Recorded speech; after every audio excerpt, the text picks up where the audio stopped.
You're listening to the Glenn Beck Program. I want to introduce you to somebody, and I just want to explain just one day in your life. How many times have you heard your wife or your husband say, "Oh, I've got the worst headache of my life," and you just take that in stride? It's just the worst headache of my life. I know I've had that worst headache of my life too. And after she says it a few times, you say, you know what, we should get that checked. But it's not a priority because it's just the stress of life. All the things are going on. You're not sleeping well, everything else. I'll get to that tomorrow.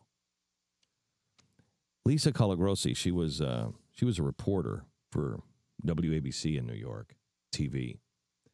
And we've seen her a million times. If you lived in the New York area, you'd recognize her face in a heartbeat. She goes to work one morning. She covers a fire when she's on her way home, and her son texts her from his school. And she texts him back in little hearts and smiley faces. He doesn't know, but that's one of the last things she does because she has a brain aneurysm. Her husband gets a call. He knows she's not going to make it. The kids never speak to their mom again.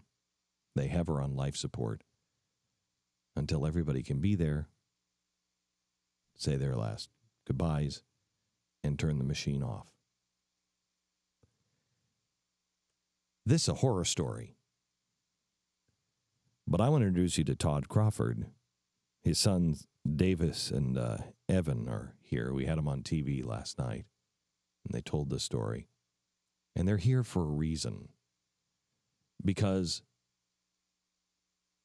this is more prevalent and more likely to happen than you think.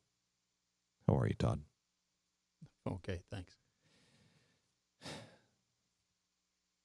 You said that, hey, honey, we should have this checked. And she just thought it was just a really bad headache.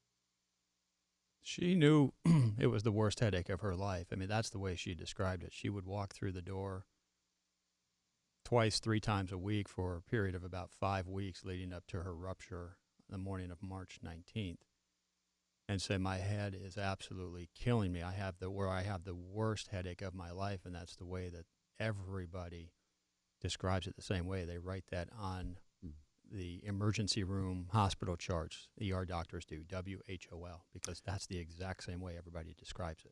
So had she gone in, they could have detected that and prevented it? Yeah, so I mean, had we known then what we know now, I would have grabbed her by the arm and insisted that we go to the ER and have a CAT scan or MRA, which is a version of an MRI, done. And at that point, because her rupture was underway, which is why she was experiencing these, god-awful headaches, it probably would have required a, open brain surgery, craniotomy. There are less invasive procedures if you diagnose it and get it before it ruptures. But there's a good chance she would not have been able to resume her career either way. What is it that ruptures? A vessel? So it's a good question. A brain aneurysm is a thinning of one of the walls of a blood vessel in the brain. Okay. It'd be as a result of the blood flow pounding against that weakening spot over time, so that eventually the wall balloons out and the pressure keeps pounding against it until a rupture occurs. So with an MRA, it's not hard to detect. They can spot that. MRA or CAT scan, but nothing. Insurance doesn't cover MRAs and CAT scans for this.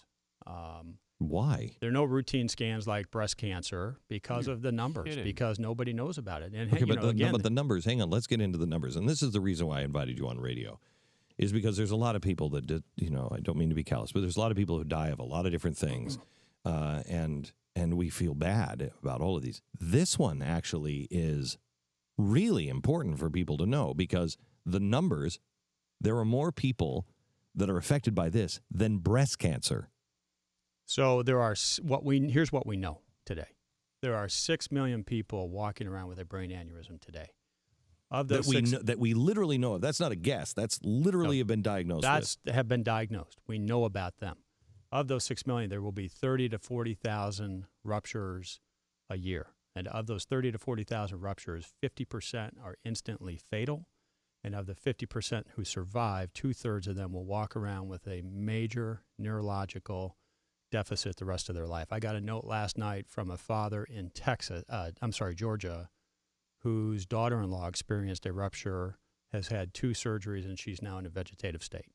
So this is, and women and African Americans are 50% more likely to develop brain aneurysms than we don't know anybody why? else.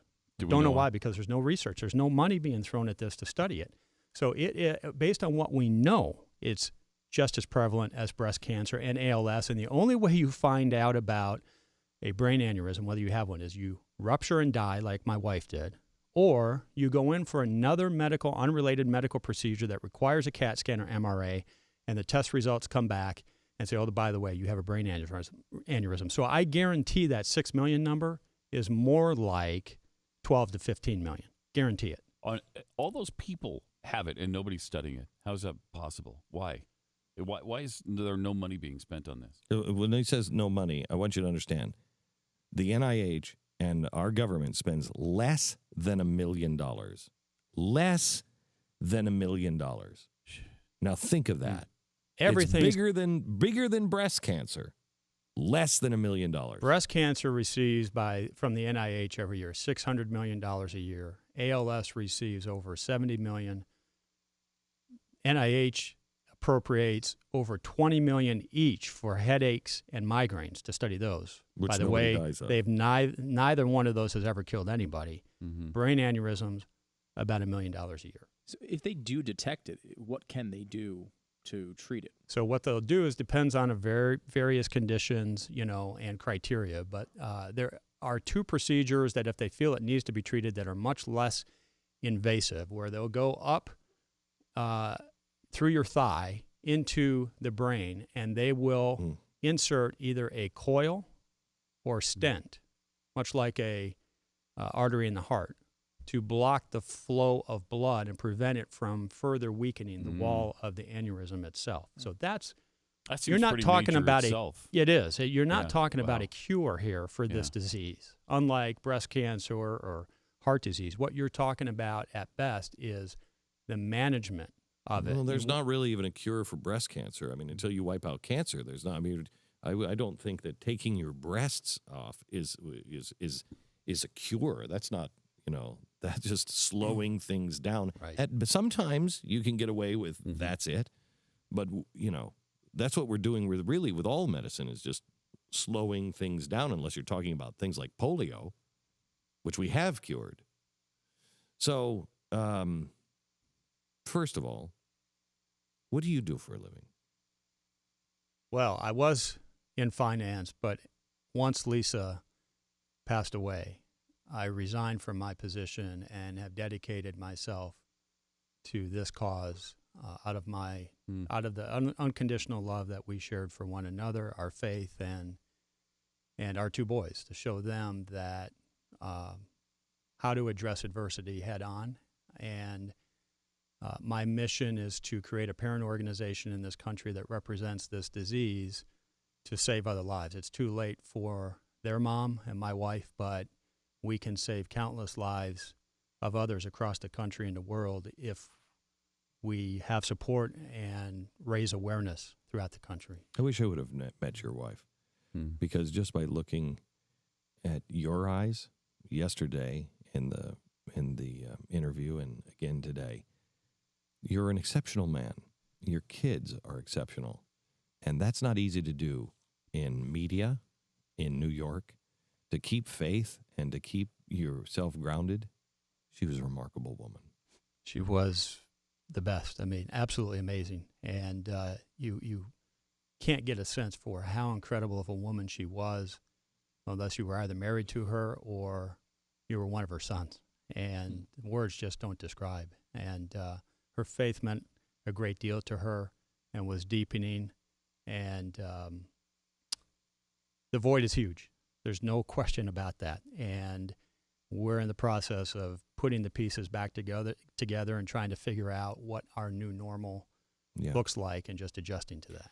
Okay, so tell me here, we've only got a couple of minutes. Tell me how people can get involved in how. So we've created the Lisa Calagrassi Foundation, which can be found at lisaslegacy7.org. And we hope that that's going to become the largest private funder of brain aneurysm initiatives around the country in the areas of awareness, education, research, and support groups. And the foundation's first major initiative, we launched the first ever national fundraising campaign a couple weeks ago called the Lucky 7 Challenge. Number 7 was Lisa's lucky number. It happened to be the station she worked at in New York, ABC 7. And the Lucky 7 Challenge is a very simple concept. We're encouraging and making an appeal to everyone in the country to log on to lisaslegacy7.org, make a donation in an amount that has the number 7 in it, just a minimum of $7, and then take to social media and nominate 7 other friends to do the same thing. It's that simple. If we just get 1 million, find 1 million people in this country who love God, who have a good heart, who want to get involved with a cause where just a little can make a very big difference, we just need them to donate $7. We'll hit our goal. That's our goal, $7 million in the next 7 months. Very aggressive, never been tried before, but God willing, we'll get there. lisaslegacy7.org. I have a very good friend of mine who wanted me to donate money to a hospital. And I said to him, I'll do that if you'll do me a favor, and that is teach me how to be charitable. Teach me how to be a more charitable man. And he said, I'll make that deal. Here's the first lesson. You have to care about all of it. He was at a cancer center, and he said, you can't just care about cancer. You can't just care about breast cancer or brain cancer. You can't just care about the people that you're trying to save in the Middle East. You can't care about the kids that are being shot in the streets of Chicago. You can't care about people with brain aneurysms. You have to care about all of them. And for $7, that's an easy way. You have 7 friends that could give $7. That's the price of a Starbucks cup of coffee. You have 7 friends that this story will touch, that you could get them to donate just $7. I want you to go to lisaslegacy7, the number 7.org. If you would like to, hashtag this, it's hashtag Lucky7. Take the Lucky 7 challenge, lisaslegacy7.org. Thank you so much. Thank you. God bless. God bless you. Back in a minute.